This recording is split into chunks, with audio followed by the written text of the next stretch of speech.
జీవమును పొందగలిగే భాగ్యాన్ని మా అందరికీ అనుగ్రహించండి.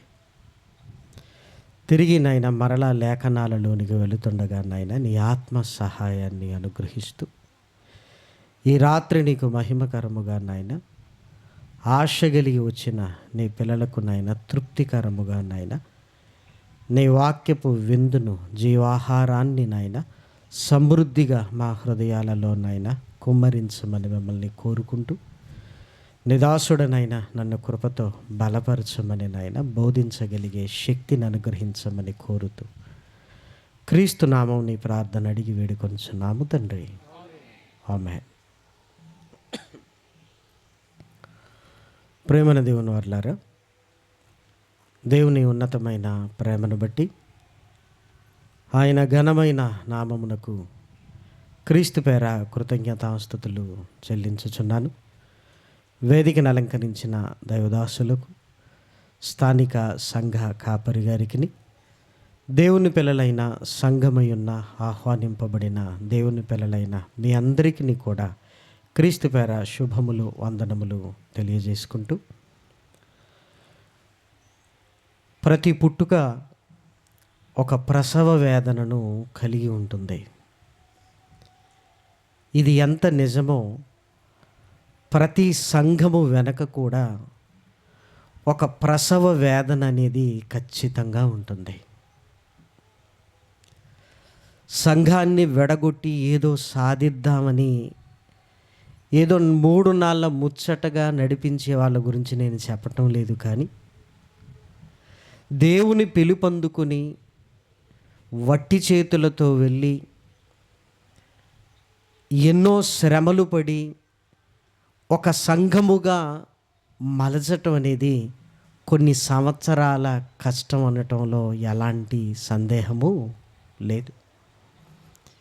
ఎందుకంటే ఆ కష్టం అంతా ఈ వార్షిక కూడికలు అనగానే కొన్నేళ్ల కష్టం అనేది జ్ఞాపకం తెచ్చుకొనగలిగే స్థితిని దేవుడు మనకు అనుగ్రహిస్తున్నాడు. మన తల్లిదండ్రులు ఇల్లును మనకు చూపిస్తూ దీన్ని కట్టడం వెనుక అని వాళ్ళు మొదలు పెడితే కొన్ని సంవత్సరాల కష్టాన్ని ఎలా చెప్పగలరో ప్రతి సేవకుడు కూడా ఈ సంఘ నిర్మాణం అని మొదలు పెడితే కొన్ని సంవత్సరాల కష్టాన్ని మనతో చెప్పగలరు. ప్రేమన వారలారా, అందులో నష్టం ఉంటుంది, అందులో కష్టం ఉంటుంది, అందులో సంతోషం ఉంటుంది, అందులో లేమి ఉంటుంది, అందులో సమృద్ధి ఉంటుంది, అందులో నిందలు ఉంటాయి, అందులో ఇదిగో సేవకుడని గుర్తించిన అనుభవాలు ఉంటాయి. ఏమండి, ఒక్క మాటలో చెప్పాలి అంటే అన్ని అనుభవాలు సేవకుడికి సొంతమన్నట్లుగా పరిచర్య ముందుకు వెళుతుంది.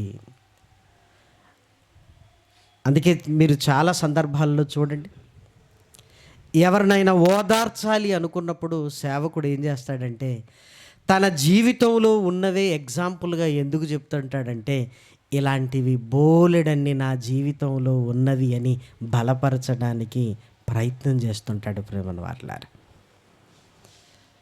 ఈ పెనుమంట్ర ప్రాంతంలో కూడా ఒక సంఘముగా మలచబడి పరిచర్యను కొనసాగిస్తూ అంచెలంచెలుగా ఎదుగుతూ ఈరోజు ఒక సంఘముగా ఐక్యముగా దేవుని కొరకు అనేక కార్యములు చేయటం అనేది కూడా పరిశుద్ధాత్మ సహాయము, దేవుని నడిపింపు, సంఘముగా మీ ఐక్యమత్యత, సేవకుని కష్టం. ప్రేమన వారలారా, కాబట్టి ఈ 2 దినములు అనేక జ్ఞాపకాలతో మన హృదయపూర్వకంగా దేవుణ్ణి స్తుతించడానికి ఇదిగో మన హృదయాలను సిద్ధం చేసుకోవలసిన వారము. ఇక ఈ సాయంకాలం వేళ పరిశుద్ధ గ్రంథంలోనికి వెళ్ళి ఒక అద్భుతమైన సందర్భాన్ని, చాలా చక్కటి సందర్భాన్ని మనం ధ్యానించడానికి ప్రయత్నం చేద్దాం. తొలి పలుకులలో విన్నట్టు మనం శ్రద్ధగా దేవుని వాక్కులు వినగలిగితే నిజంగా చాలా ఆనందాన్ని, ఆశ్చర్యాన్ని దేవుని మాటలు మనకు కలిగిస్తాయి. దయచేసి మీరు చూడండి, అపోస్తలుల కార్యములు అపోస్తలుల కార్యములు 6వ అధ్యాయము. అపోస్తలుల కార్యములు 6వ అధ్యాయము. 6వ అధ్యాయంలో వ్రాయబడిన చక్కటి మాటలను దయచేసి మీరు చూడండి.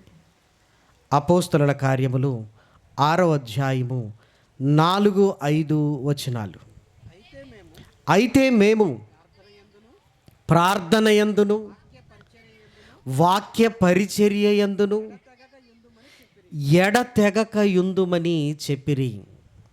తర్వాత వచనం కూడా, ఈ మాట జన సమూహం అంతటికి ఇష్టమైనందున వారు విశ్వాసముతోను పరిశుద్ధాత్మతోను నిండుకొనిన వాడైన స్టెఫెను.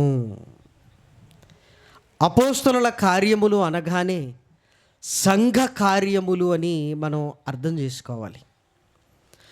మొట్టమొదటి శతాబ్దంలో యేసుక్రీస్తు మరణ సమాధి పునరుత్థానములు జరిగి ఆయన పరలోకానికి వెళ్ళి సింహాసనం మీద ఆసీనుడైన తరువాత శిష్యులు పరిశుద్ధాత్మ కొరకు ఎదురు చూస్తూ పరిశుద్ధాత్మను పొందుకొనిన తరువాత పేతురు గారు చేసిన అద్భుతమైన యేసుక్రీస్తు శిలువ మరణ పునరుత్థానముల సంగతులు విని అనేక యూదులు, ఆకాశము క్రింద ఉన్న భక్తి కలిగిన యూదులు, వారి హృదయాలు తెరవబడ్డాయి.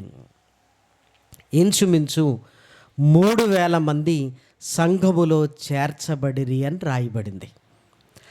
అక్కడి నుంచి జాగ్రత్తగా మనం ఆలోచించుకుంటూ ముందుకు వెళుతుంటే ప్రభు అనుదినము వారితో చేరుస్తున్నాడు అని రాయబడుతుంది. అంటే లెక్కలేనంత మంది విస్తరణకు నోచుకుంది మొట్టమొదటి సంఘం. అందుకే చూడండి 6వ అధ్యాయముల్లో వ్రాయబడిన మొదటి మాట, ఆ దినములలో శిష్యుల సంఖ్య విస్తరించుచున్నప్పుడు. ముందు సంఖ్య రాశాడు, ఆ తర్వాత సంఖ్య రాయట్లేదు, విస్తరిస్తుంది అని రాశాడంటే దాని అర్థం ఏంటి అంటే ఒక సంఖ్యతో చెప్పడానికి వీలు లేనటువంటి స్థితి. మీరు ఆలోచించండి. విస్తరిస్తున్నప్పుడు ఒక చిన్న ఇష్యూ జరిగింది. అది ఏంటి అంటే హెబ్రీల మీద గ్రీకు భాష మాట్లాడు యూదులు సనుగుట స్టార్ట్ అయింది. మాలో విధవరాన్లను చిన్నచూపు చూశారు అని. ఈ విషయాన్ని అపోస్తలుల దగ్గరికి తీసుకొని వచ్చి దీనికి పరిష్కారముగా ఏం చెప్తున్నారంటే అపోస్తలులతో, అయ్యా ఆ భోజనాలు ఏదో మీరే పంచితే ఇలాంటి ఇష్యూస్ ఏమీ రావు అని అపోస్తలులే భోజన పరిచర్య బల్లల దగ్గర చేస్తే బాగుండు అనే అభిప్రాయాన్ని కలిగి ఉన్నారు. అప్పుడు పేతురు గారు, మేము దేవుని వాక్యమును బోధించుట మాని ఆహారము పంచిపెట్టుట యుక్తము కాదు. అందరూ అంటున్నారు కదా, సరేలేండి మీ కోరికను మేము ఎందుకు కాదనాలి అని, సరే మేము బల్లల దగ్గరనే పరిచర్య చేస్తామని ఈ వంట పరిచర్యలో అపోస్తలులు ఉన్నారు అనుకోండి. అసలు మొట్టమొదటి విషయానికే దెబ్బ. అపోస్తలుల బోధయందును సహవాసమందును ఆ బోధే ఆగిపోయే ప్రమాదం ఉంటుంది. అందుకే ఎప్పుడు సంఘము సేవకుణ్ణి, ఇదిగో మీరు వాక్యాన్ని బోధించాలి, మీరు వాక్యాన్ని ప్రిపేర్ అవ్వాలి. ఎందుకంటే సేవకుడి పని, దేవుడు అప్పగించిన పని ఏంటంటే బోధించడం. మరి బల్లల దగ్గర పరిచర్య ఎవరు చేయాలి అని జాగ్రత్తగా ఆలోచించగలిగితే అప్పుడు పేతురు గారు, ఇదిగో మీలోనే బల్లల దగ్గర పరిచర్య చేయువారిని మేము ఏర్పాటు చేస్తాం, ఇదిగో మీలో ఒక 7గురిని సిద్ధం చేయండి అన్నారు. అందులో ఒక వ్యక్తి స్టెఫెను గారు. అందులో ఒక వ్యక్తి స్టెఫెన్ గారు. స్టెఫెన్ గారిని గురించి వ్రాయబడిన మాటలను మీరు చూడగలిగితే, విశ్వాసముతోనూ పరిశుద్ధాత్మతోనూ నిండుకొనిన వాడైనా. ఏమంటే చాలా జాగ్రత్తగా ఈ మాట గుర్తుపెట్టుకోవాలి. విశ్వాసముతోనూ పరిశుద్ధాత్మతోనూ నిండుకొనిన వాడైన స్టెఫెను అని రాయబడింది. ఇప్పుడు అపోస్తల కార్యములు 11వ అధ్యాయంలోనికి వెళ్ళి మనం చూడగలిగితే, అపోస్తలుల కార్యములు 11వ అధ్యాయంలోనికి వెళ్ళి చూడగలిగితే, ఇక్కడ మనం ఆలోచించగలిగే ఒక అద్భుతమైన విషయం ఇక్కడ వ్రాయబడింది. దయచేసి మీరు చూడండి. అపోస్తల కార్యములు 11వ అధ్యాయము 23వ వచనం, 23, 24 వచనం. అతడు వచ్చి దేవుని కృపను చూచి సంతోషించి ప్రభువును స్థిర హృదయముతో హత్తుకొనవలెనని అందరినీ హెచ్చరించెను. అతడు పరిశుద్ధాత్మతోనూ విశ్వాసముతోనూ నిండుకొనిన సత్పురుషుడు. ఇక్కడ ఎవరిని గురించి రాయబడింది? ఎవరిని గురించి అండి? బర్నబా గారి గురించి వ్రాయబడింది. బర్నబా గారిని గురించి వ్రాస్తూ ఇక్కడ రాయబడిన పదజాలం దయచేసి మీరు చూడండి. పరిశుద్ధాత్మతోనూ విశ్వాసముతోనూ. ఇక్కడికి రాగానే ఏదైనా తేడా మీకు అనిపిస్తుందా? ఇందాక 6వ అధ్యాయము మనం చూసుకున్నాం. విశ్వాసముతోనూ పరిశుద్ధాత్మతోనూ.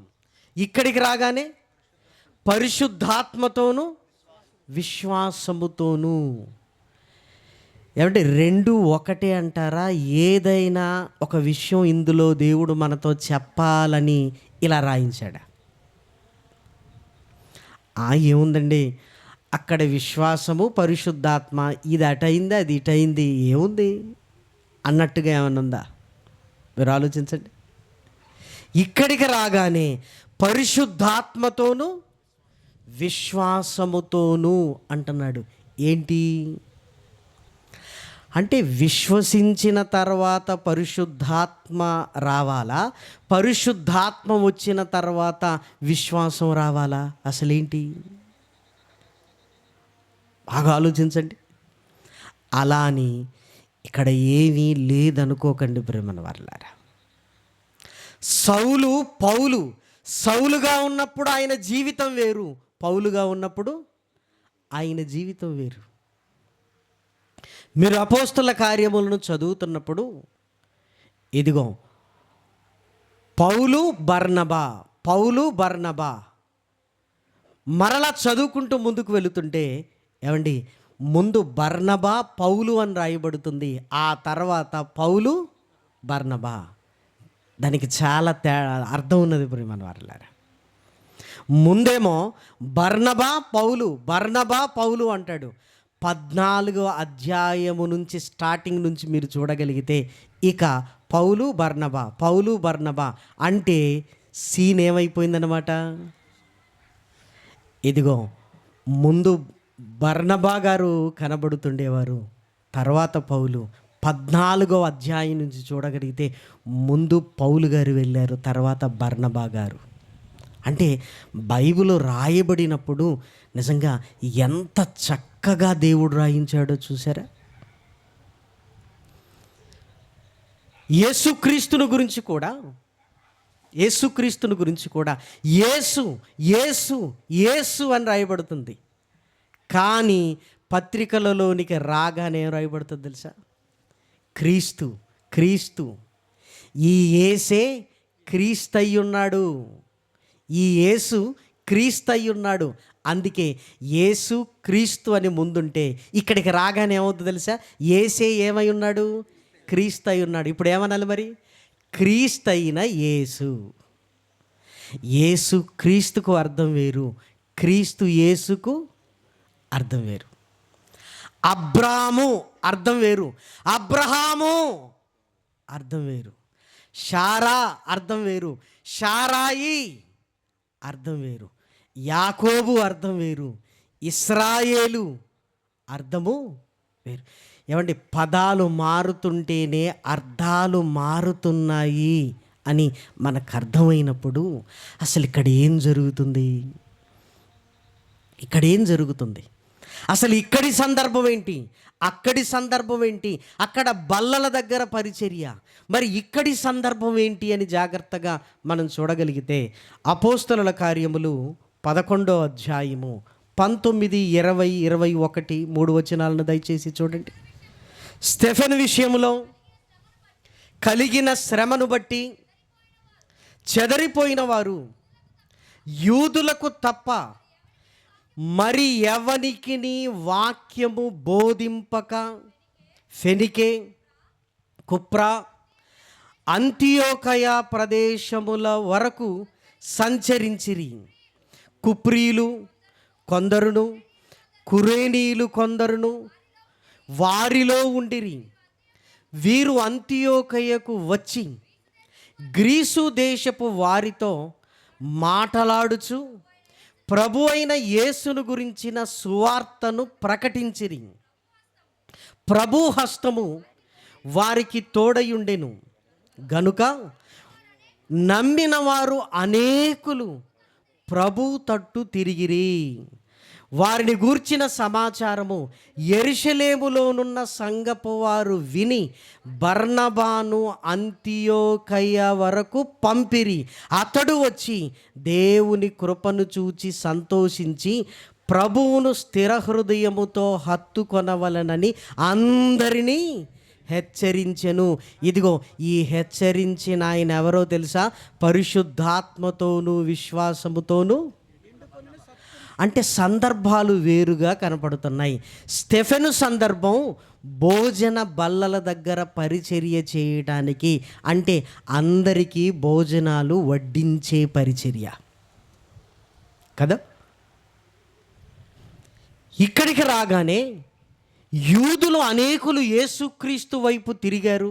అంతేకాదు, గ్రీసు దేశస్థులు కూడా యేసుక్రీస్తు మరణ సమాధి పునరుత్థానములను విశ్వసించారు.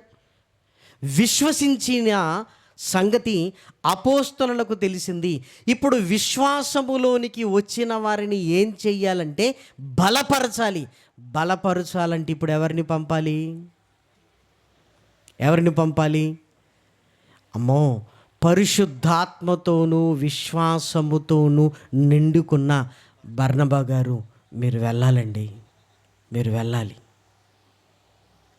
మీ అవసరత అక్కడ ఉంది, మీరు ఖచ్చితంగా వెళ్ళాలి అని ఒక క్వాలిఫైడ్ పర్సన్ను పంపుతున్నట్లుగా ఇక్కడ మనకు అర్థమవుతుంది. అంటే ఈయనకున్న అర్హత ఏంటంటే పరిశుద్ధాత్మతోనూ విశ్వాసముతోనూ నిండుకొనిన సత్పురుషుడు. మీరు ఆలోచించండి. కాబట్టి రెండు సందర్భాలు వేరువేరు, రెండు సందర్భాలు వేరువేరు. కానీ ఇక్కడ మనం కన్ఫ్యూజన్గా ఎందుకు ఉంటున్నాము అంటే, ఇక్కడ విశ్వాసము పరిశుద్ధాత్మతోనూ అన్నాడు, ఇక్కడ పరిశుద్ధాత్మ విశ్వాసముతో ఎందుకన్నాడో ఇప్పుడు లేఖనాలను జాగ్రత్తగా మనం పరిశీలించగలిగితే, ప్రభువులోనికి నేను రావాలనుకుంటున్నాను అని ఎవరైనా సువార్తను విని మన దగ్గరికి వచ్చారనుకోండి, అతనికి మనం చెప్పే సిస్టమ్ లేదా మనం ప్రభువులోనికి వచ్చిన విధానాన్ని మనం జ్ఞాపకం చేసుకుంటే, నేను వాక్యమును విన్నాను, వాక్యమును వినగానే నాకు అర్థమైపోయింది ఏంటి అంటే, నేను పాపిని అన్న సంగతి నాకు అర్థమైపోయింది. అంతకుముందు నేనేం తప్పు చేశాను, అందరూ చేయట్లేదా అన్న ఆలోచన కలిగిన నాకు ఎప్పుడైతే దేవుని వాక్యమును విన్నామో, ఆ వాక్యపు వెలుగులో నన్ను నేను చూసుకోసరికి నాకేమర్థమైంది అంటే, నేను పాపిని అని నాకు అర్థమైంది. అంటే ప్రభువు నా కొరకే ఈ భూమి మీదికి వచ్చాడు. ఎందుకంటే పాపులను రక్షించుటకు యేసుక్రీస్తు లోకమునకు వచ్చెనను వాక్యము నమ్మదగినది. అప్పుడు వెంటనే సేవకుడి దగ్గరికి వెళ్ళగానే సేవకుడు మనకేం చెప్తాడు అంటే, ఇదిగో నువ్వు పాపివి అని గ్రహించావంటే నువ్వు పశ్చాత్తాపాన్ని పొందుతున్నావు, నీ పాపమును ఒప్పుకోవాలి అన్న జ్ఞానములోనికి నువ్వు వచ్చావు. అయితే నువ్వేం చెయ్యాలి అంటే యేసుక్రీస్తునందు విశ్వాసము ఉంచాలి. ఆయన పరలోకము నుండి భూమి మీదికి వచ్చాడని, నీ కొరకు నరరూపాన్ని ధరించుకున్నాడు అని, పవిత్రమైన ఆయన రక్తాన్ని సిలువలో ధారపోశాడు. ఆ పవిత్రమైన రక్తము ద్వారా ఇదిగో నీకు పాప క్షమాపణ కలుగుతుంది అని నువ్వేం చేయాలంటే విశ్వసించాలి. ఆయన మరణ సమాధి పునరుత్థానములను నువ్వు విశ్వసించాలి. అవునండి, నేను విశ్వసిస్తున్నాను. విశ్వసించిన తర్వాత నీ మనస్సు మారిపోవాలి. ఎందుకంటే ఇక మీదట నేను ఎవరి కొరకు బ్రతకాలి? నేను క్రీస్తు కొరకే బ్రతకాలి. నా మనస్సును నేను మార్చుకున్నాను. నిన్నటి దినం చీరాల ప్రాంతంలో మేమున్నాం. సాయంకాలము 5:30-6 గంటలకు ఆ బీచ్లోనికి తీసుకొని వెళ్ళాం బాప్తిస్మాలు ఇవ్వటానికి. ఇదే ప్రశ్నలు అడుగుతున్నాను వారిని. కొద్దిమంది ఉండటం వల్ల వారిని ఎక్కువగా నేను అడుగుతున్నాను ప్రశ్నలు. ఆ ప్రశ్నల్లో మొదటి ప్రశ్న, ఇదిగో నీ పేరేంటి? నా పేరు ఫలానా. ప్రభు దగ్గరికి రావటానికి ఇదిగో నీకు కలిగిన స్థితి ఏమిటి? ప్రభు దగ్గరికి ఎందుకు వచ్చాను? నేను పాపిని అని గుర్తించాను. పాప క్షమాపణ కొరకు నేను వచ్చాను. పాప క్షమాపణ యేసుక్రీస్తు వల్లే ఎందుకు కలుగుతుంది అంటే, ఆయన పరలోకమును విడిచి నా కొరకు వచ్చాడు. తన పవిత్రమైన రక్తాన్ని సిలువలో చిందించాడు. మరణ సమాధి పునరుత్థానములు కలిగిన వాడు ఆయన. మరి నీ పాపములు ఎలా క్షమించగలడు? ఆయన మరణ సమాధి పునరుత్థానములకు సాదృశ్యమైన ఈ బాప్తిస్మములోనికి నేను వెళుతున్నాను అంటే, ఇదిగో నా పాపములు కడిగివేయబడతాయి. ఎందుకంటే నేను మృతుడనైపోతున్నాను. అలాగైతే యేసుక్రీస్తు రక్తం మరి నువ్వెప్పుడు తీసుకుంటావు? ఆయన రక్తము కదా ప్రాముఖ్యమైంది. ఈ బాప్తిస్మము ద్వారా సంఘములోనికి వెళ్ళి నేను ఎందులో పాల్గొంటాను? రొట్టె ద్రాక్షారసం అనగానే యేసుక్రీస్తు రక్తము, యేసుక్రీస్తు యొక్క శరీరము. ఏమండి, పాపం అనగానే చిన్న విషయం కాదు ప్రియమైన వారలారా. ఏదో క్రైస్తవులు మాటికి మాట్లాడుకునే ఊత పదం అనుకుంటారు చాలామంది. కాదు, మన జీవితాన్ని నాశనము చేసే పదం ప్రియమైన వారలారా. నాశనం చేసే పదం. ఒక ఆయన హేళనగా మాట్లాడుతూ, బ్రతికుండగానే పాపం అంటున్నారు, చనిపోతే పాపం లేదు గీపం లేదు అనుకుంటున్నాడు. చనిపోయిన తర్వాత పాపం లేదు గీపం లేదు అంటున్నాడు. ఏమండి, చనిపోయిన తర్వాత పాపం లేదు అని ఎవరు చెప్పారు? చనిపోయిన తర్వాత రోగం లేదు అనుకుంటే అర్థం ఉంది, పాపము లేదంటే అర్థం లేదు ప్రియమైన వారలారా. తిమోతి గారికి రాసిన పత్రికలో పౌలు గారు మాట్లాడుతూ ఒక చక్కటి విషయాన్ని జ్ఞాపకం చేస్తున్నాడు. దయచేసి మీరు చూడండి. 5వ అధ్యాయము 24వ వచనం. కొందరి పాపములు తేటగా బయలుపడి న్యాయపు తీర్పునకు ముందుగా నడుచుచున్నవి, మరికొందరి పాపములు వారి వెంట వెళ్ళుచున్నవి. ఈరోజు సమాజానికి అర్థం కానిదేంటో తెలుసా?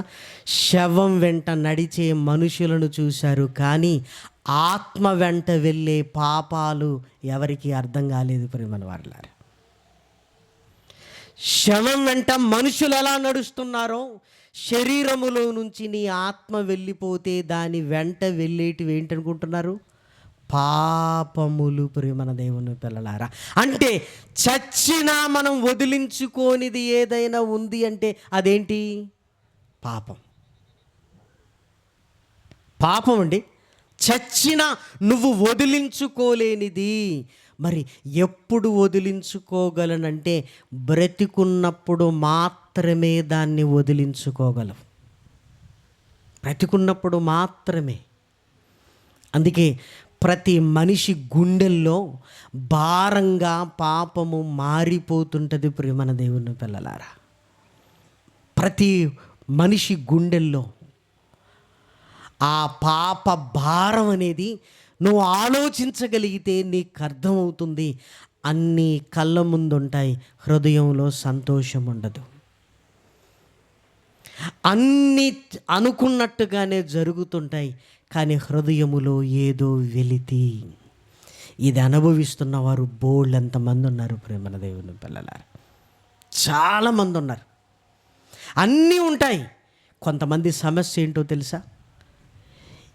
ఎందుకో నాకు బాధ అవుతుందండి, ఆ బాధ ఏంటో నాకు తెలియట్లేదు అంటారు ప్రేమన వారిలారా.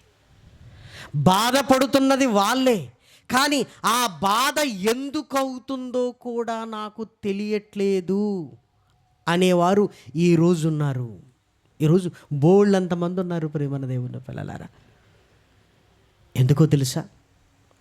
వారి వెంట వారి పాపములు వెళ్ళడానికి సిద్ధపడుతున్నాయి.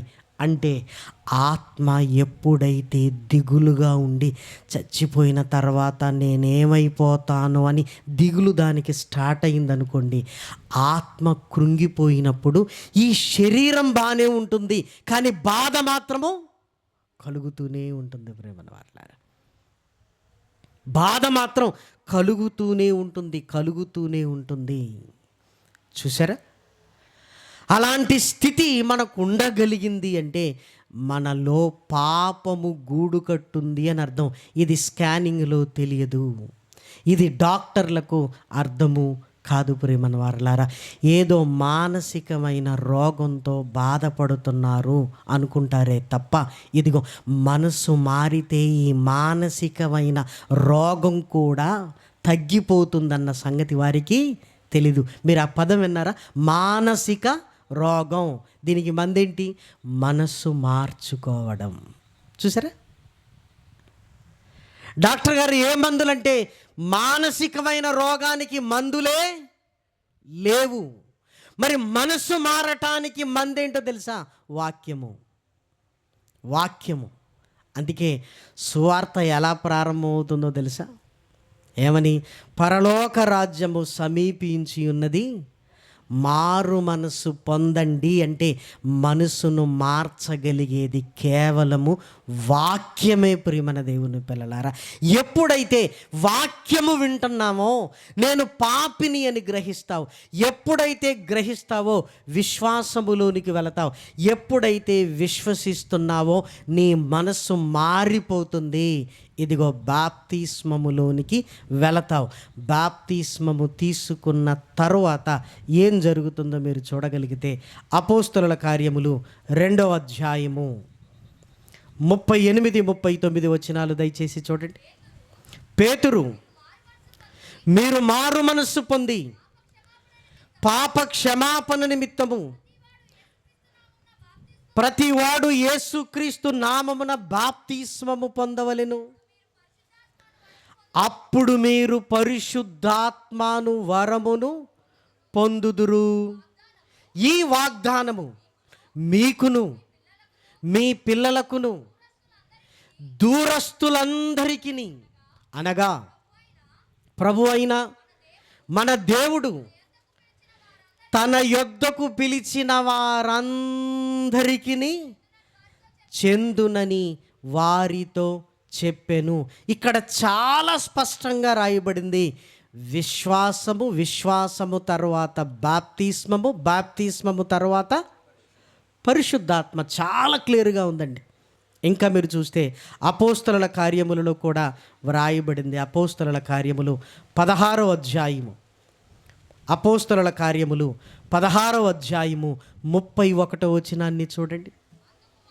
అందుకు వారు, ప్రభు అయిన యేసునందు విశ్వాసముంచుము, అప్పుడు నీవును నీ ఇంటి వారును రక్షణ పొందుదరని చెప్పి అతనికిని అతని ఇంటనున్న వారందరికీ దేవుని వాక్యమును బోధించిరి. రాత్రి ఆ గడియలోని అతడు వారిని తీసుకొని వచ్చి వారి గాయములు కడిగెను. వెంటనే అతడును అతని ఇంటి వారందరూ బాప్తిస్మము పొందిరి. అంటే విశ్వాసము ముందు, తర్వాత బాప్తిస్మము, తర్వాత పరిశుద్ధాత్ముడు మన హృదయములోనికి పంపబడటం. అంటే ఇప్పుడు చాలా జాగ్రత్తగా ఆలోచించగలిగితే విశ్వాసము, పరిశుద్ధాత్మ అన్న సంగతి చాలా స్పష్టంగా మనకు అర్థమవుతుంది. ముందు విశ్వాసము, బాప్తిస్మము, పరిశుద్ధాత్మ. కాబట్టి స్టెఫను గురించి మాట్లాడుతూ విశ్వాసముతోనూ పరిశుద్ధాత్మతోనూ నిండుకొనినవాడైనా అని స్టెఫెను గురించి వ్రాయబడిన మాట చాలా కరెక్ట్గా కనపడుతుంది. మన జీవితంలో కూడా అదే జరిగింది ప్రేమన్న వారిలారా, అదే జరిగింది మన జీవితంలో కూడా. మరి బర్నబా గురించి వ్రాస్తూ లేదు పరిశుద్ధాత్మతోనూ విశ్వాసముతోనూ నిండుకొనిన వాడైన సత్పురుషుడు అని బర్నబా గురించి, పరిశుద్ధాత్మ విశ్వాసం అంటే ఆయన ముందు పరిశుద్ధాత్మను పొందుకొని తర్వాత విశ్వసించాడనా? ఎందుకంటే అందరికీ ఇదే. మీరు ఇందాక చదువుకున్నారు, ఇదిగో ప్రభు అయిన యేసు నొద్దకు తన యొద్దకు పిలిచిన వారందరికీ చెందును. ఈ వాగ్దానము అందరికిని, మీకును, మీ దూరస్తులకును, సమీపస్తులకును, అందరికిని అన్నాడు. అందరికీ అన్నప్పుడు బర్నబా గారు అందులో లేరా? ఉన్నాడు. ఏమండి, బైబిల్ ఎలాంటిదంటే ఒక రూలు దేవుడు పెడుతున్నాడు అంటే ఆ రూల్ను దేవుడు కూడా అతిక్రమించడు ప్రేమన దేవుని పిల్లలారా. ఎందుకంటే ఆయన నీతి న్యాయములు కలిగిన వాడు. ఒకవేళ ఎగ్జాంపుల్ చెప్పాలి అంటే మనమందరము పాప క్షమాపణ నిమిత్తము బాప్తిస్మం పొందుతున్నాం.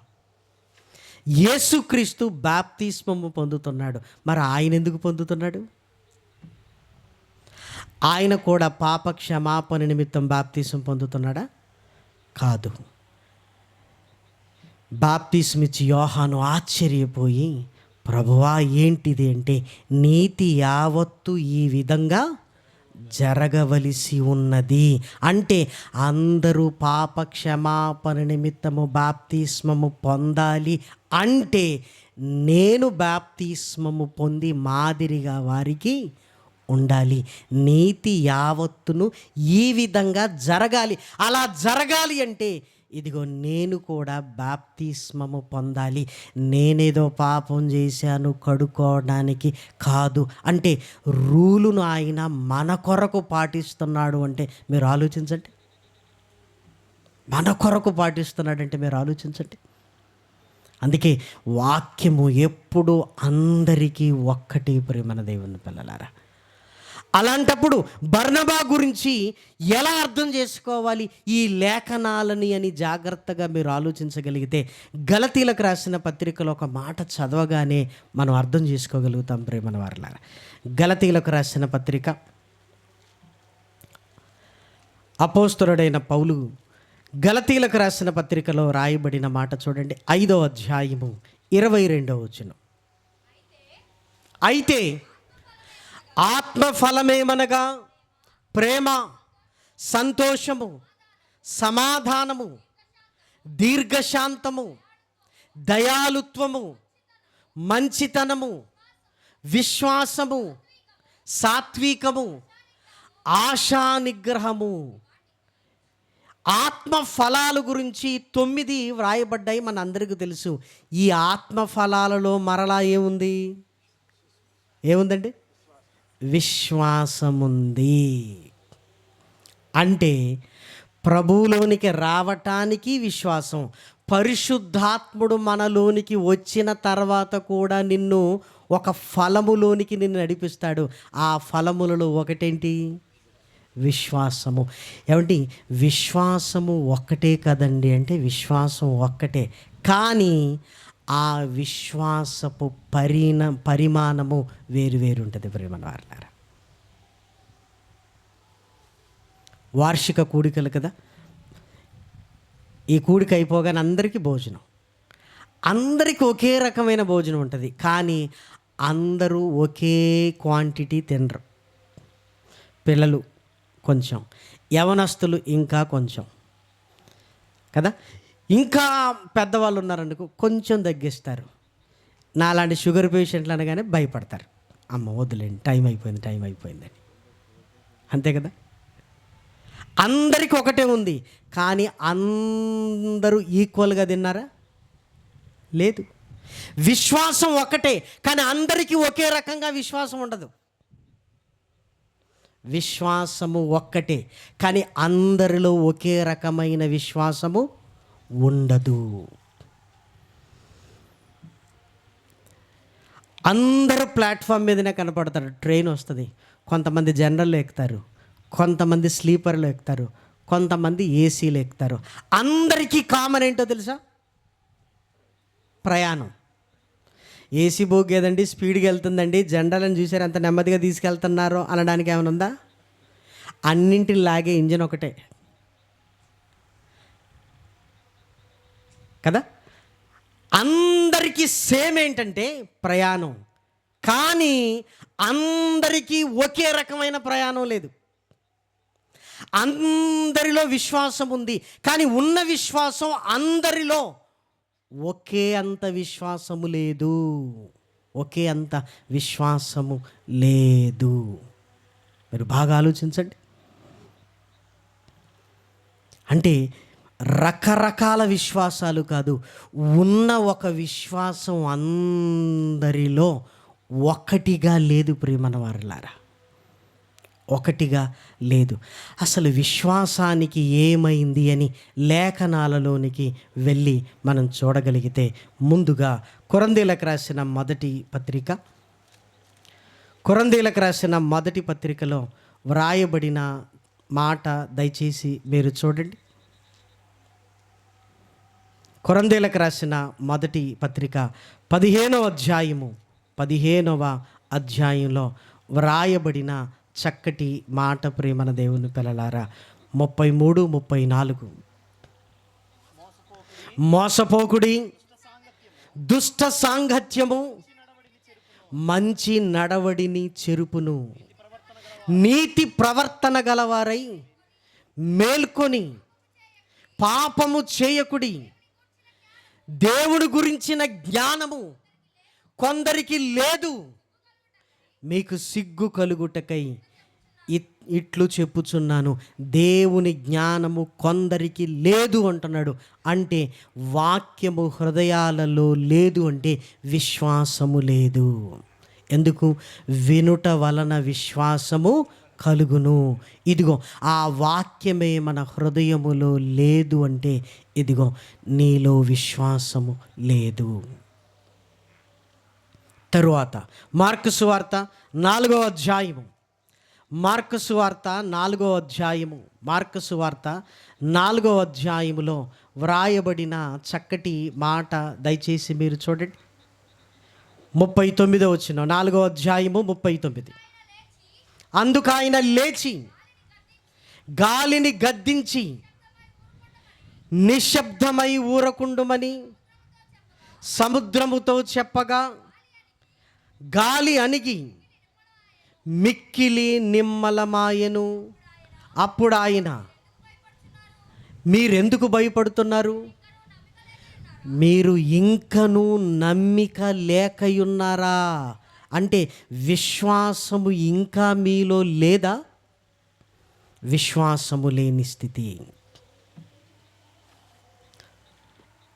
యేసుక్రీస్తు మరలా శిష్యులను గద్దిస్తూ, అల్ప విశ్వాసులారా అల్ప విశ్వాసులారా, అల్ప విశ్వాసులారా, ఇంకా నమ్మకం మీకు లేదా అంటే విశ్వాసము లేదా అంటున్నాడు. అల్ప విశ్వాసులారా ఏంటి? ఆయన ఏమన్నాడంటే పులిసిన పిండి గురించి జాగ్రత్త పడండి అంటే వీళ్ళేమనుకుంటున్నారు, ఒరే మనం రొట్టెలు తీసుకొని రాకపోవటాన్ని బట్టి మనం మర్చిపోయాం కదా, యేసుక్రీస్తు పిండి పిండి అంటున్నాడు అంటే రొట్టె అని. ఆయన ఏమంటున్నాడు, శాస్త్రులు పరిసెయ్యులు అనే పులిసిన పిండిని గురించి జాగ్రత్త పడుడి అనేది యేసుక్రీస్తు యొక్క ఉద్దేశము. ప్రియమైన దేవుని పిల్లలారా, అప్పుడు యేసుక్రీస్తు వారిని ఏమంటున్నాడు అంటే, ఇదిగో ఇంకను మీకు నమ్మకం లేదా అల్ప విశ్వాసులారా అని వారిని గద్దిస్తున్నాడు. ప్రేమన దేవుని పిల్లలారా, ఇదిగో మీరు ఇంత అవివేకముతో ఉన్నారేంటి? మీరు ఆలోచించండి.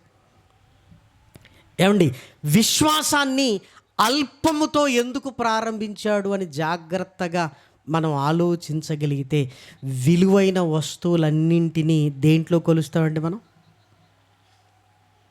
ఇది విలువైంది అంటే దాన్ని దేంట్లలో కొలుస్తాం? బంగారం విలువైంది, కేజీలు లీటర్లు అని చెప్తామా? దేంట్లో చెప్తామండి? గ్రాములు. అంటే ఒక చిన్న గ్రామును మనం పరిగణలోనికి తీసుకుంటున్నామంటే దాని అర్థం ఏంటి? అది చాలా విలువైనదై ఉండాలి. ప్రియమైన వారలారా, ఓ గ్రాము ఉల్లిగడ్డలు ఇవ్వండి అని అడగం. ఒకవేళ అడిగామనుకోండి వాడు కింది మీది చూస్తుంటాడు. మరి బంగారాన్ని, వెండిని, వజ్రాలను విలువైన్ని ఏమయ్యా ఒక కేజీ అయ్యా అని మనం అనం. ఎందుకు? అది విలువైనది గనక. గ్రాములలో విశ్వాసము కూడా ఏంటో తెలుసా? చాలా విలువైంది గనక ఇదిగో చిన్న విశ్వాసమే గొప్ప కార్యములు చేయగలుగుతుందని యేసుక్రీస్తు మాట్లాడుతున్నాడు. ప్రియమైన దేవుని పిల్లలారా, ఇంకా మీరు ముందుకు వెళ్ళగలిగితే మత్తయి సువార్తలో మార్కు సువార్తలో రాయబడిన ఒక చక్కటి సందర్భాన్ని మనం చూడగలిగితే మహనీయుడైన యేసుక్రీస్తు మాట్లాడుతున్నాడు. దయచేసి మీరు చూడండి. 5వ అధ్యాయము 34. అందుకాయన, కుమారి నీ విశ్వాసము నిన్ను స్వస్థపరచెను, నీ విశ్వాసము నిన్ను నీలో విశ్వాసమున్నది అన్నాడు. విశ్వాసము లేని స్థితి, అల్ప విశ్వాసము కలిగిన స్థితి, విశ్వాసము ఉన్న స్థితి. ఇదిగో నీలో విశ్వాసమున్నది అన్నాడు. ఇంకా కాస్త ముందుకు వెళ్ళగలిగితే సురోఫెనికయ స్త్రీని గురించి దేవుడు మాట్లాడుతూ ఏమండి ఒక అద్భుతమైన మాట చెప్తాడండి. అదేంటో తెలుసా? అమ్మా నీ విశ్వాసము గొప్పది అంటాడు. ప్రియమైన దేవుని పిల్లలారా, మత్తయి సువార్త 15వ అధ్యాయము 28వ వచనాన్ని దయచేసి చూడండి. అందుకు యేసు, అమ్మా నీ విశ్వాసము గొప్పది, నీవు కోరినట్టే నీకు అవునుగా కానీ ఆమెతో చెప్పెను. నీ విశ్వాసం గొప్పది అంటే ఉండవలసిన దానికంటే ఎక్కువ. అమ్మా అసలు చాలా గొప్పదమ్మా నీ విశ్వాసం. రక్తస్రావం కలిగిన స్త్రీతో ఇదిగో కుమారి నీ విశ్వాసము నిన్ను స్వస్థపరిచింది అన్నాడు. ఇక్కడికి రాగానే అమ్మా నీకున్న విశ్వాసము చాలా గొప్పది అంటున్నాడు. ఇంకా మీరు ఆలోచించగలిగితే శతాధిపతిని గురించి మాట్లాడుతూ ఏమన్నాడో తెలుసా? ఇశ్రాయేలులోనైనను ఇటువంటి విశ్వాసము నేను చూడలేదు. యేసుక్రీస్తు ఆయన విశ్వాసాన్ని చూచి ఆశ్చర్యపోయాడు. ప్రేమల వారలారా, అంటే విశ్వాసానికి కర్తే అతని విశ్వాసాన్ని చూసి ఆశ్చర్యపోయాడు. యేసుక్రీస్తు ఆశ్చర్యపోయేంత విశ్వాసం మీరు చూడండి. ఈ కేటగిరీలలో మనం ఎక్కడున్నాం? విశ్వాసము లేని స్థితిలో ఉన్నావా? అల్ప విశ్వాసములో ఉన్నావా? విశ్వాసములో ఉన్నావా? గొప్ప విశ్వాసములో ఉన్నావా? లేదంటే ఇటువంటి విశ్వాసము నేను ఎవరిలోనూ చూడటం లేదని దేవుడు మన గురించి గొప్ప సాక్ష్యమిచ్చే ఆయనే ఆశ్చర్యపోయే విశ్వాసములో మనమున్నామా? ఒక్కసారి మీరు ఆలోచించండి. ఒక్కసారి మీరు ఆలోచించండి ప్రేమన వారలారా. విశ్వాసానికి ఇదిగో పరిమాణం ఉన్నది. రోమీలకు రాసిన పత్రిక 12వ అధ్యాయము, రోమీలకు రాసిన పత్రిక 12వ అధ్యాయము 3వ వచనాన్ని దయచేసి చూడండి. తన్ను తాను ఎంచుకొనిన దానికంటే ఎక్కువగా ఎంచుకొనక దేవుడు ఒక్కొక్కరికి విభజించి ఇచ్చిన విశ్వాస పరిమాణ ప్రకారము, విశ్వాస పరిమాణ ప్రకారము, విశ్వాస పరిమాణ ప్రకారము అంటున్నాడు. దేవుడు ఇదిగో ఒక్కొక్కరికి విభజించి ఇచ్చిన విశ్వాస పరిమాణము అంటున్నాడు. ఎలా విశ్వాస పరిమాణాన్ని ఆయన విభజిస్తున్నాడు అంటే నీలో నాలో ఉంటున్న వాక్యమును బట్టి ప్రేమన వారలారా. ఎందుకంటే వినుట వలన విశ్వాసము కలుగును అన్నాడు. వినుట వలన విశ్వాసము కలుగును. ఇప్పుడు చాలా జాగ్రత్తగా మీరు ఆలోచించగలిగితే, ప్రారంభంలో మనం వాక్యం విన్నాం, మనలో విశ్వాసము కలిగింది. ఆ విశ్వాసము ఏంటి అంటే ప్రభువులోనికి నిన్ను నడిపించగలిగే విశ్వాసం, అంతే. ప్రభువులోనికి నువ్వు నడవగలిగే విశ్వాసము, నడవగలిగే విశ్వాసం, అంతే. మరి ఆ తర్వాత మనం ఏం చేయాలి? బాప్తిస్మము తీసుకున్న తర్వాత సంఘములోనికి వస్తున్నాము. సంఘములోనికి వచ్చిన తర్వాత మన ఎదుగుదల ప్రారంభమవుతుంది. ఇదిగో అప్పుడు పరిశుద్ధాత్ముడు నిన్ను వాక్యపు లోతుల్లోనికి తీసుకొని వెళతాడు. పరిశుద్ధాత్మ సహాయముతో ఎప్పుడైతే వాక్యపు లోతుల్లోనికి వెళతావో, ఆత్మ ఫలాలలో ఒకటైన ఫలం ఏంటి? విశ్వాసము ఉంది కదా, 9లో 1. అప్పుడు పరిశుద్ధాత్మ సహాయముతో మరలా విశ్వాసపు ఉన్నత స్థితిలోనికి నువ్వు వెళతావు ప్రేమన వారలారా. మీరు ఆలోచించండి. ప్రభు దగ్గరికి నిన్ను నడిపించడానికి, ఇదిగో అప్పుడు కలిగిన విశ్వాసము నిన్ను నడిపించడానికే. కానీ విశ్వాసములో నువ్వు ఒక ఉన్నత స్థితికి వెళ్ళాలి అంటే బాప్తిస్మం ద్వారా పరిశుద్ధాత్ముడు వచ్చి 9 ఆత్మ ఫలాలను నీలో ఫలింపజేయడానికి ప్రయత్నం చేస్తుంటాడు. ఎందుకంటే నువ్వు సంఘములోనికి వచ్చావు. సంఘములో బోధ, సహవాసము, రొట్టె విరుచుట, ప్రార్థన ఇవన్నీ ఉంటాయి గనక పరిశుద్ధాత్ముడు, బాప్తిస్మము ద్వారా వచ్చిన పరిశుద్ధాత్ముడు నిన్ను వాక్యపు లోతుల్లోనికి తీసుకొని వెళతాడు. అందుకే మీరు గమనించండి, వాక్యపు ఆనందము పరిశుద్ధాత్మ పొందని వారికి తెలియదు. లోకానికి డబ్బు చూసుకుంటే భలే ఆనందం అనిపిస్తుంది. మనకు ఆనందం ఎక్కడుంటుంది?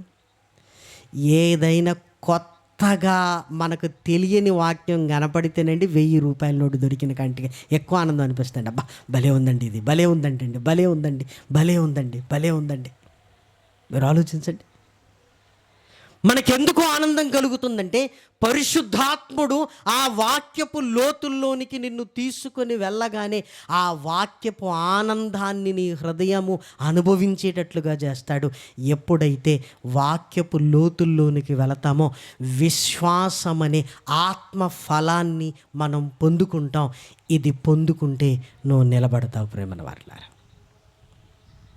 అందుకే విశ్వాసం అనేది ఒక దగ్గర ఆగిపోయేది కాదు. క్రైస్తవ జీవితంలో విశ్వాసములో ఎదుగుతూ ఉండవలసింది ప్రేమన దేవుని పిల్లలారా. మనం ఏమనుకుంటామంటే విశ్వసించిన తర్వాతనే కదా నేను బాప్తిసం పొందింది అని అక్కడ ఆగిపోతాం.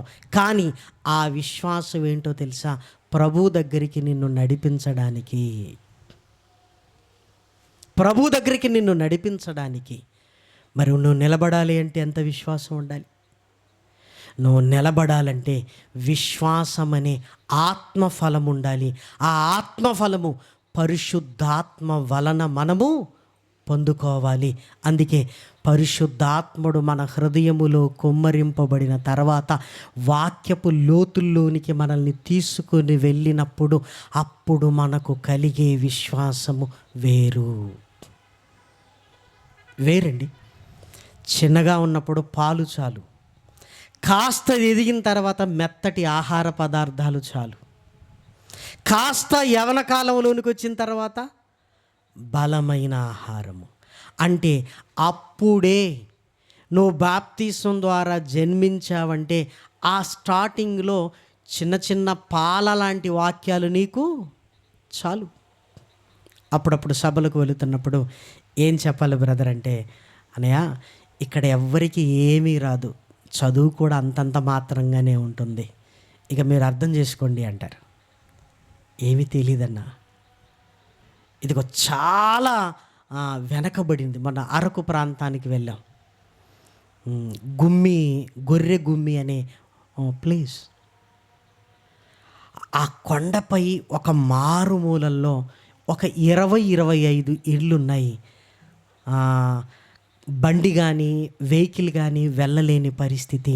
నడుచుకుంటూ వెళ్ళాలి. వెళ్ళి అక్కడ కూర్చుంటే వాళ్ళు చూడగానే ఏమీ తెలియదు. యేసు ప్రభు అంటే యేసు వేరేమో ప్రభు వేరేమో, ఇద్దరు పేర్లేమో అనుకుంటున్నారు వాళ్ళు. చాలా అమాయకంగా ఉన్నారండి. మీరు ఆలోచించండి. సిటీలో ఉన్నవారిని చూడండి, సంఘాలలో ఉన్నవారిని చూడండి, బాప్తీసం తీసుకొని వాక్యపు కాస్త లోతు తెలిసిన వారు. ఇప్పుడు వారు ఎదగాలి అంటే ఇదిగో బాప్తిస్మములోనికి రావాలి, పరిశుద్ధాత్మను పొందుకోవాలి, సంఘ సహవాసములో ఉండగలిగితే ఇదిగో వాళ్ళు ఎదుగుతారు. ప్రేమన దేవుని పిల్లలారా, మనం కూడా ఎక్కడ ఆగిపోయామంటే ప్రభువును నమ్మేశాం, బాప్తీసం తీసుకున్నాం, విశ్వసించితేనే కదా నేను బాప్తీసం తీసుకుంది అని ఇది చాలు అనుకుంటాం. కానీ నీలోనికి వచ్చిన పరిశుద్ధాత్మ వలన 9 ఆత్మ ఫలాలను మనం సంపాదించుకోవాలి. అందులో ఒకటేంటి? విశ్వాసము. అందుకే పరిశుద్ధాత్మ యందలి ఆత్మఫలమైన విశ్వాసాన్ని కలిగిన వాడు నిలబడతాడు, వాడి పడిపోడు. ప్రేమన వారిలారా, చీటికి మాటికి కష్టం వచ్చినా, నష్టం వచ్చినా, బాధ వచ్చినా ఏం దేవుడు ఏంటి అని నువ్వు ప్రశ్నించుకుంటున్నావంటే ఇదిగో విశ్వాసములో నువ్వు ఎదగలేదు. బాప్తిస్మాన్ని పొందిన తర్వాత, పరిశుద్ధాత్ముడు నీ హృదయములోనికి వచ్చిన తర్వాత విశ్వాసం అనే ఫలము నీ హృదయములోనికి రాలేదు, అక్కడే ఆగిపోయాం. అందుకే ప్రతిసారి పడుతూ లేస్తున్న జీవితాలను కలిగిన వారు సంఘంలో బోళ్ళంతమంది ఉంటారు. ప్రేమన వారిలారా, బోళ్ళంతమంది ఉంటారు. అమాయకంగా ఒక చెల్లి ఒక ప్రశ్న అడుగుతుంది. ఏంటంటే, అనయ్య ఇదిగో మా నాన్నకు 60 సంవత్సరాలు, 55-60 మధ్య ఉంటాడు, మా నాన్న చనిపోయాడు, మా నాన్న కంటే పెద్ద వయసు కలిగిన వాళ్ళు బతికున్నారు, మా నాన్నే ఎందుకు చనిపోవాలి అని అడుగుతుంది. అమ్మ బాప్తీసం తీసుకొని ఎన్ని సంవత్సరాలైంది అని అడిగాను. ఓ 10 ఏళ్ళు అయింది. 10 ఏళ్ళు అయిన తర్వాత నువ్వు అడగాల్సిన ప్రశ్న ఇదా? బాప్తీసం తీసుకొని 10 ఏళ్ళు అయింది కదా, ఏమడుగుతుంది? మా నాన్నకు 55-60 సంవత్సరాలు ఇంత తొందరగా పోవాలా అంటుంది. ఎక్కడున్నావమ్మా విశ్వాసంలో? నేడుండి రేపు పొయ్యిలో వేయబడే అడవి గడ్డి లాంటి వాళ్ళం, వాడిపోయే పువ్వు లాంటి వారం, ఎగిరిపోయే ఆవిరి లాంటి వాళ్ళము. ఇదిగో రేపేమి జరుగునో, ఇన్ని మాటలుంటే 60 ఏళ్ళు బతికిన నాన్నట ఎందుకు చచ్చిపోయాడు, ఇంకా బతికుండొచ్చు కదా అంటుంది. నాకేమనిపిస్తుంది, 60 ఏళ్ళు బతికాడంటే గ్రేట్ అని నేను అనుకుంటున్నాను. ఎందుకంటే అంతవరకు బతుకుతామన్న నమ్మకం నాకైతే లేదు కదా. 60 ఏళ్ళు అమ్మో అంటే రేపే పోయేటట్టుగా ఉన్నప్పుడు 60 ఏళ్ళు బ్రతికాడంటే అమ్మో గ్రేటే.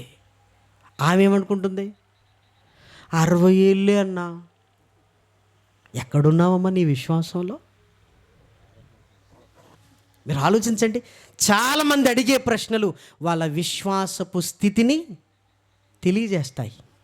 వాళ్ళ విశ్వాసపు స్థితిని వెంటనే అంటున్నాను, అమ్మా నువ్వు వాక్యం బాగా చదువుకోవాలి. 10 ఏళ్ళ తర్వాత అడిగే ప్రశ్న కాదు. నువ్వు అడగాల్సిన ప్రశ్న ఏంటో తెలుసా? చచ్చిపోయిన మా నాన్న ఏమైపోయాడు? ఇది కదా నువ్వు అడగాల్సింది. ఇంకా బతికుంటే బాగుండు అనుకుంటున్నావు. అసలు నీ నమ్మిక, నీ విశ్వాసం మృతుల పునరుత్థానము, చచ్చిపోతే తిరిగి లేవగలవన్న స్థితి మీరు ఆలోచించండి. సంవత్సరాలుగా దేవుని వాక్యాన్ని మనం వింటున్నప్పుడు పరిశుద్ధాత్ముడు ఆ వాక్యపు లోతుల్లోనికి మనల్ని నడిపిస్తే మనము విశ్వాసములో ఏ స్థితిలో ఉంటామో తెలుసా? అమ్మా నీ విశ్వాసము గొప్పది, ఆశ్చర్యపోయే విశ్వాసములోనికి వెళతాం. ఆ ఆత్మ ఫలం మనలోనికి వచ్చినప్పుడు ప్రియమైన దేవుని పిల్లలారా, సంవత్సరాలు గడుస్తున్నాయంటే విశ్వాసములో ఎంత ఉన్నత స్థితిలో ఉండాలి, మీరు ఆలోచించండి. అంటే దేవుని వాక్యము సమృద్ధిగా నీ హృదయంలో ఉంటే, పరిశుద్ధాత్ముడు ఆ వాక్యపు లోతుల్లోనికి నిన్ను తీసుకుని వెళ్ళగలిగితే, ఎవరు పడగొట్టలేని విశ్వాసములో, దుష్టుడు కూడా నిన్ను పడగొట్టలేని ఆ విశ్వాసముతో నువ్వు నిలబడగలిగే స్థితిలో ఉంటావు ప్రియమైన దేవుని పిల్లలారా. దయచేసి మీరు ఆలోచించండి. బర్నబా ఎలాంటి వాడో తెలుసా? పరిశుద్ధాత్మతోను, అంటే పరిశుద్ధాత్మను పొందుకొని ఆత్మఫలాలలో ఒకటైన ఆ విశ్వాసపు ఉన్నత స్థితిని పొందుకున్నవాడు. ఇప్పుడు ఇతన్ని ఎక్కడికి పంపుతున్నారు? బర్నబా నువ్వు వెళ్ళాలి. అక్కడ చాలామంది ప్రభు వైపుకు తిరిగారు. ఆ తిరిగిన వారిని నువ్వేం చేయాలి? స్థిరపరచాలి. స్థిరపడిన నువ్వే వెళ్ళి వారిని స్థిరపరచగలవు. ఇదిగో నువ్వు వెళ్ళాలి. ఇతని క్వాలిఫికేషన్ ఏంటో తెలుసా అని పరిశుద్ధాత్మతోనూ విశ్వాసముతోనూ నిండుకొనిన సత్పురుషుడు. ఈయన నేపథ్యం అనేది మనకు తెలుసు ప్రియమైన దేవుని పిల్లలారా. ఎందుకంటే మొట్టమొదటి శతాబ్దంలో సంఘము వృద్ధి చెందటానికి బర్నబా ఏం చేశాడు? తనకున్న అంత పొలమును అమ్మి ఎక్కడ తీసుకొచ్చి పెట్టాడట? అపోస్తలుల పాదాల దగ్గర పడేశాడు. అంటే ఇదిగో సువార్త ప్రకటించు వారి పాదములు ఎంతో సుందరములైనవి, ఇదిగో నా కష్టార్జితము సువార్త ప్రకటిస్తున్న మీ పాదాల దగ్గర పడేస్తున్నాను. చూసారా? అక్కడి నుంచి ఆయన ఎలా డెవలప్ అయ్యాడో మీరు చూడగలిగితే, విశ్వాసముతో బాప్తిస్మము పొందాడు, బాప్తిస్మముతో పరిశుద్ధాత్మను పొందాడు, పరిశుద్ధాత్మతో విశ్వాసములో ఎదిగి కనబడుతున్నాడు. ఎదిగి కనబడుతున్నప్పుడు బర్నబా నువ్వు వెళ్ళాలి, నువ్వు వారిని స్థిరపరచాలి. స్టెఫెన్ గారు విశ్వాసముతోనూ పరిశుద్ధాత్మతోనూ అప్పుడే విశ్వసించి పరిశుద్ధాత్మను పొందుకున్నాడు, ఎదుగుతున్నాడు. ఇదిగో నువ్వు ఇప్పుడు ఏ పరిచర్య చేయాలి? బల్లల దగ్గర పరిచర్య నువ్వు చేయాలి.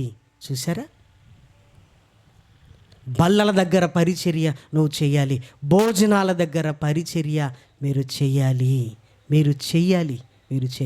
ఏమంటే పదాలు అటు ఇటు అయిపోయాయి అనుకుంటున్నాం, కానీ ఎంత అర్థము అందులో ఉందో దయచేసి మీరు ఆలోచించండి. సంఘముగా నీ విశ్వాసము ఏ స్థితిలో ఉంది? గొప్ప విశ్వాసములోనికి వచ్చావా? చీటికి మాటికి అనుమానాలతోనే ఇంకా ఉన్నావా? అనుమానం వచ్చింది అంటే దాని అర్థం ఏంటంటే విశ్వాసము లేదు. పేతురుతో ప్రభు అంటున్నాడు, ఇంతలోనే ఎందుకు అపనమ్మకంతో ఉన్నావు? నడుస్తాను ప్రభు అని నడిచాడు 2 అడుగులు, తర్వాత ఏమైపోయింది? ఇంతలోనే అల్ప విశ్వాస. ఇంతలోనే నడవగలను అనుకున్నది నువ్వే, నడిచేదే నేనే అని ప్రశ్నించుకున్నది కూడా నువ్వే. ఇంతలోనేనా అని గద్దించాడు ప్రియమైన వారలారా ప్రభువు. ఒకనాడు ప్రభు దగ్గరికి వచ్చినప్పుడు నీకున్న విశ్వాసము ఈరోజు నిలబడటానికి సరిపోదు. చిన్నప్పుడు నీ ఆహారము వేరు, ఇప్పుడు ఆహారము వేరు. అప్పుడు పాలు, ఇప్పుడు బలమైన ఆహారము. అప్పుడు విశ్వాసము ప్రభు దగ్గరికి నిన్ను నడిపించడానికి ఆ విన్నది సరిపోయింది. కానీ ప్రభులో ఎదగడానికి, ప్రభులో నిలబడటానికి, ఇదిగో దుష్టుని శోధనలు ఎదిరించడానికి ఇదిగో మరలా విశ్వాసములో నువ్వు ఎదగాలి. అది పరిశుద్ధాత్మ సహాయం వల్ల జరగాలి. పరిశుద్ధాత్మ వల్ల సహాయం జరిగేది 1 కాదు 9. ప్రేమన దేవుని పిల్లలారా, ప్రేమ నుంచి మొదలుకుంటే ఏమండి 9 ఆత్మ ఫలాలు పరిశుద్ధాత్మ అందలి మనం ఫలించగలిగితే నిజంగా సంఘం ఎంత అద్భుతంగా ఉంటుందో తెలుసా? ఎంత అద్భుతంగా ఉంటుందో తెలుసా? శరీరంలో ప్రతి అవయవము ఎదిగితే ఎంత చక్కగా ఉంటామో అలాగే ఈ 9 ఆత్మ ఫలాలతో సంఘములో ఉంటున్న మనమందరము ఎదగగలిగితే ప్రేమన వారలారా ఆ సంఘము చాలా ఉన్నతముగా ఉంటుంది. ప్రేమన దేవుని పిల్లలారా, దయచేసి ఆలోచించండి. లోకములోనే ఇంకా ఉన్నావా? పాపములోనే ఇంకా ఉన్నావా? ఇదిగో రక్షణ సువార్త నీకు వినబడుతుంది. ఆ రక్షణ సువార్త నీకు వినబడినప్పుడు నేను పాపిని అని నువ్వు గ్రహించగలిగితే, ప్రభు దగ్గరకు రాగలిగితే ఆయన రక్తము ద్వారా ఇదిగో విమోచన కలుగుతుంది. ఆయన రక్తము ద్వారా పాప క్షమాపణ కలుగుతుంది. ఆ తర్వాత సంఘములోనికి వచ్చి నువ్వు విశ్వాసములో ఎదగాలి. ప్రేమన దేవుని పిల్లలారా, మీరు ఆలోచించండి. ఏమంటే పిల్లోడిని జాయిన్ చేశారా స్కూల్లోని అడిగాను. 4 సంవత్సరాల పాపను జాయిన్ చేశారంటే ఇంకా స్కూల్కి వెళ్ళట్లేదు కానీ అంగన్వాడికి వెళ్తుందన్న అన్నారు. ఓకే, అంగన్వాడి అన్న. అదే అన్న పిండిబడి అన్నారు. ఓహో, పిండిబడా. పాప ఎదిగిన తర్వాత నేను పిండిబడికి అయిపోతా అంటే ఎట్లా? అంటే అది అలవాటు అవ్వడానికి ఇది అక్కడి నుంచి ఎక్కడికి రావాలి? స్కూల్లోనికి రావాలి. స్కూల్లో నుంచి ఎక్కడికి వెళ్ళాలి? ప్రైమరీ స్కూల్ నుంచి హై స్కూల్ నుంచి కళాశాల నుంచి. ఇదంతా ఎదుగుదల చూసారా? అలాగైతే విశ్వాసము లేని స్థితి నుండి విశ్వాసములోనికి రావాలి. విశ్వాసములోనికి వచ్చిన తర్వాత ఆ విశ్వాసం గొప్పది కావాలి. ఆ విశ్వాసం గొప్పదైన తర్వాత యేసుక్రీస్తే ఆశ్చర్యపోయే విశ్వాసాన్ని మనము కలిగి ఉండాలి. అంటే ఎంత ఎదుగుదల మన కళ్ళ ముందుందో చూసారా? ఇది కేవలం పరిశుద్ధాత్మ వలన మాత్రమే సాధ్యమవుతుంది. ప్రేమన దేవుని పిల్లలారా, కేవలం పరిశుద్ధాత్ముడు ఆ వాక్యపు లోతుల్లోనికి నిన్ను తీసుకొని వెళ్ళటాన్ని బట్టే సాధ్యమవుతుంది. ప్రేమన దేవుని పిల్లలారా, అందుకే ఆత్మ సహాయము లేకుండా విశ్వాసంలో ఎదగటం మన వల్ల కాదు. అందుకే క్రొత్త నిబంధనలో చాలా స్పష్టంగా చెబుతుంది, ఆత్మ లేనివాడు నావాడు కాదు. ఎందుకోనండి, నేను విశ్వాసములో పడిపోతున్నాను, విశ్వాసము నాలో లేదు అని మీకు అనిపిస్తే ఆత్మకార్యము మీలో జరగటం లేదు. ఆత్మకార్యము మీలో జరగటం లేదు అంటే అర్థం ఏంటో తెలుసా? సంఘ సహవాసానికి మనం ఏమైపోతున్నాం? దూరంగా ఉంటున్నాం. ప్రభు బల్లలో చెయ్యి వేయట్లేదు, సహవాసము లేదు, ప్రార్థనా జీవితము లేదు, బోధ లేదు. మనం ఏమనుకుంటాం అంటే నాకు నేనుగా బతకలేనా. మీరు ఆలోచించండి. మొన్న ఒక ఆయనకి ఈ ముఖ పక్షవాతం వచ్చిందండి. హాస్పిటల్కి వెళ్ళారు.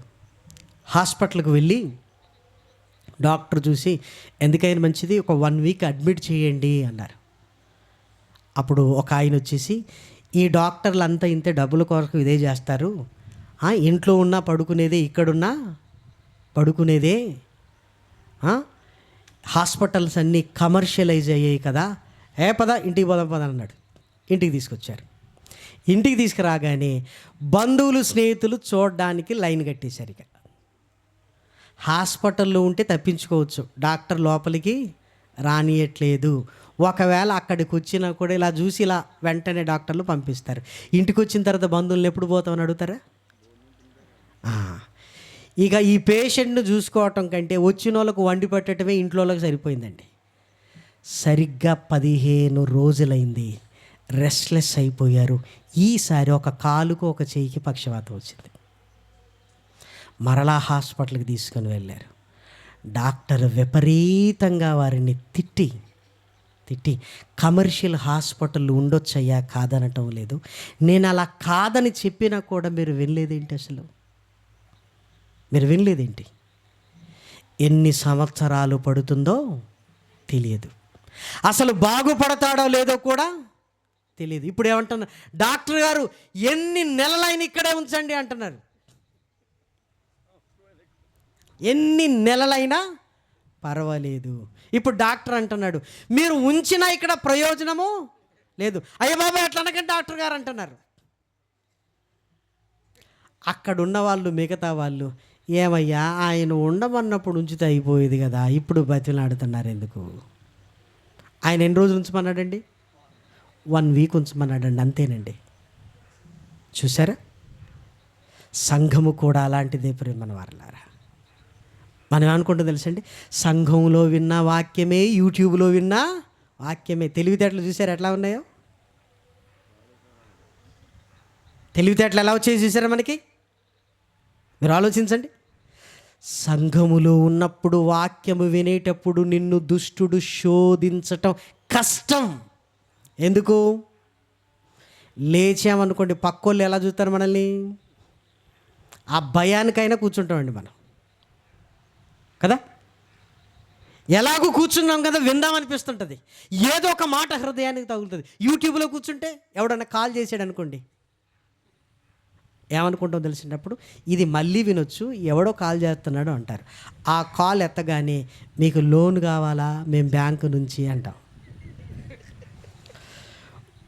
3 ఆఫ్ అయ్యి ఇప్పుడు మళ్ళీ వాక్యం పెట్టుకుని వింటామా? తర్వాత చూద్దాంలే అనుకుంటాం. అయిపోయింది. అంటే దుష్టుడు మనల్ని డిస్టర్బ్ చేయటం అనేది చాలా చిన్న విషయం అండి అది. సంఘం ఏమనుకుంటున్నారు? ఐసీయూలో ఒక పేషెంట్ను ఎంత జాగ్రత్తగా చూసుకుంటారో సంఘము ఇదిగో నీకు అంత భద్రతనిచ్చేది.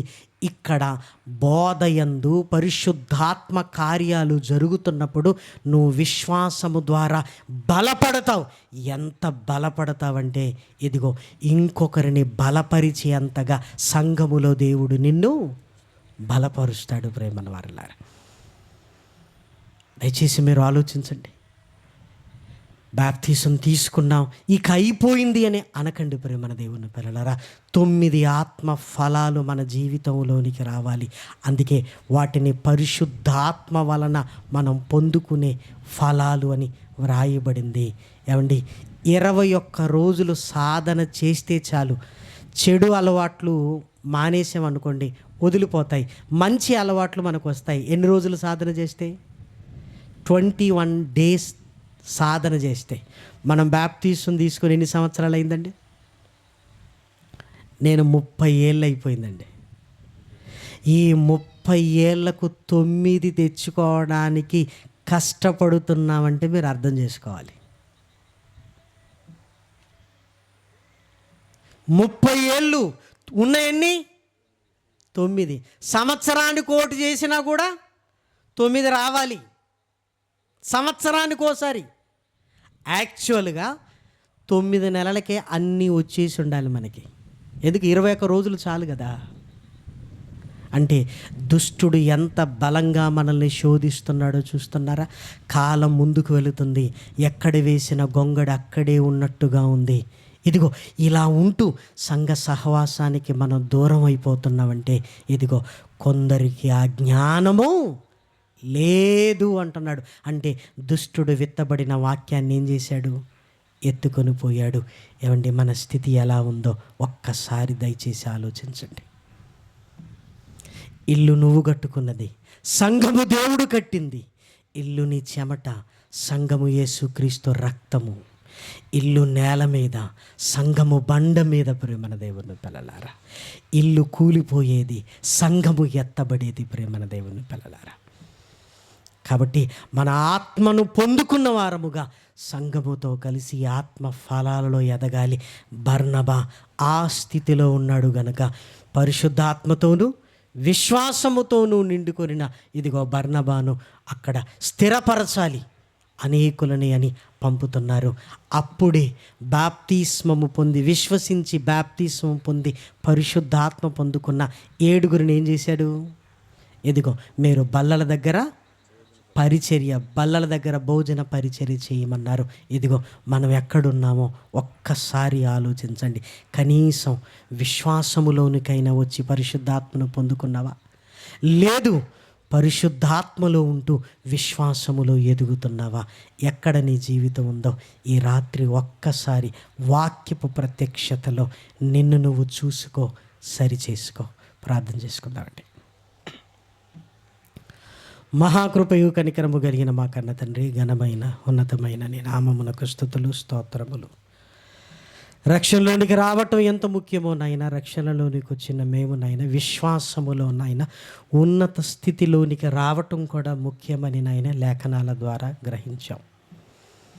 బర్నబా వలె నాయన మేము స్థిరపడి అనేకులను స్థిరపరచగలిగే స్థితిలోనికి సంఘము నడిపించండి. రక్షణకు దూరముగా ఉన్న వారితో నాయన ఈ రాత్రి మీరు మాట్లాడిన ఆయన తండ్రి, విశ్వసించి నాయన పరిశుద్ధాత్మను పొందుకొనున్నట్లుగా నాయన రక్షణలోనికి నడిపించమని మిమ్మల్ని కోరుకుంటూ రేపు ఉదయకాలపు కూడికలోను సాయంకాలపు సభలోను నాయన చక్కటి సంగతులు మాకు నేర్పించమని బ్రతిమలాడుతూ ప్రాధేయపడుతూ క్రీస్తు నామముని ప్రార్థన అడిగి వేడుకొనుచున్నాము తండ్రి. ఆమేన్.